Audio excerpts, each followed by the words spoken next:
कितनी मेहनत करेगा। ज्यादातर जगहों पर हेडलाइन छपकर पहुंच ही गई है। लोग यही समझेंगे कि 6 लाख करोड़ के पैकेज का ऐलान हुआ है। प्रतियोगिता परीक्षाओं में भी यही सवाल आएगा, लोग यही जवाब देंगे।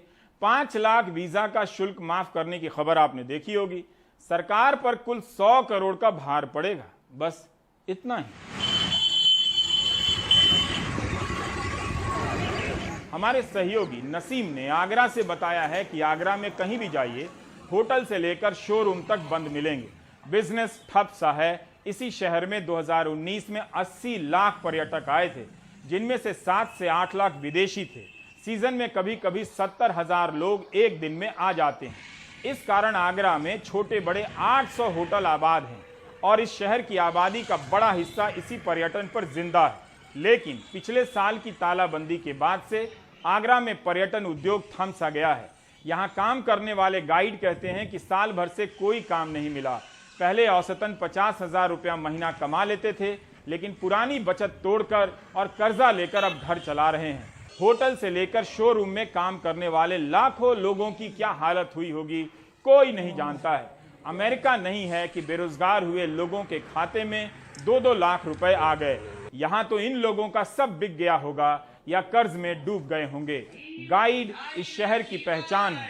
यहाँ पर 2 तरह के गाइड हैं। यूपी सरकार से मान्यता प्राप्त गाइड हैं, तो केंद्र सरकार से भी मान्यता प्राप्त हैं, जिन्हें रीजनल लेवल गाइड कहते हैं। निर्मला सीतारमण ने ऐलान किया है कि पर्यटन मंत्रालय और राज्य सरकार द्वारा मान्यता प्राप्त 10,700 रीजनल लेवल टूरिस्ट गाइड को 1 लाख रुपए का लोन मिलेगा, जिससे वे पुराना कर्ज चुका सकेंगे और अपना कारोबार फिर से चला सकेंगे। हमारे सहयोगी नसीम ने गाइड यूनियन के पदाधिकारियों से जाना कि वित्त मंत्री के ऐलान से वे कितने उत्साहित हैं। क्या 1 लाख के लोन की गारंटी से उन्हें मदद मिल सकती है? हमारा जो काम था गाइडों का, जो मेनली मैं जो करता था, बाहर के जो कंट्रीज़ के टूरिस्ट आते हैं उन्हें ही घुमाता था और जो भारतीय पर्यटक हैं उनको भी घुमाते थे। मेनली हमारा था फॉरेनर वाला था। लेकिन अब फॉरेनर आ नहीं रहे हैं, कोई कमाई नहीं होगी, हम 1 लाख रुपए ले भी लें तो उसे वापस कहाँ से देंगे। फिलहाल तो यही है कि भाई जो भी हमने अपनी जमा पूंजी की थी या जो अभी तक इन 10-12 सालों में जब से हम टूरिस्ट गाइड बने थे, जो हमने कमाया था, उससे भी ज़्यादा बाजार से कर्ज लेकर भी हम सरवाइव कर रहे हैं किसी भी तरीके से। एक तरफ गाइड लाइसेंस में ये बाध्यता है कि आप दूसरा कोई काम कर नहीं सकते, और दूसरी चीज़ ये कि हमारे पास कोई और काम उस टाइम है नहीं, गाइडिंग का काम चल नहीं रहा, तो इसलिए पिछले साल कुछ नहीं हुआ। जब कल ये घोषणा हुई कि वो पैकेज आ रहा है टूरिज्म के लिए और ये, तो हमें बड़ा अच्छा लगा।